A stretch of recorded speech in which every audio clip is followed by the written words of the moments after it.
Hello everyone, welcome back to another video. Today I'll show you how to uninstall a program on Windows 11. So you go to the search here and search for control panel. And it is right here, so we click on it. So within the control panel, you go all the way down here to programs and you'll see an option of uninstall a program. So I'll click on that. And then here you'll have a list of programs to uninstall. So we are going to choose the program that we want to uninstall. So let's say, for example, we want to install this. So I'll right click and then click on uninstall. I'll be asked to confirm. I click yes.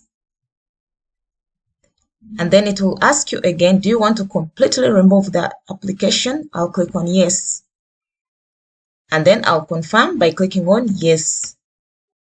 And then here you can see uninstall has finished. So for any other program, you really do the same. I'll click OK.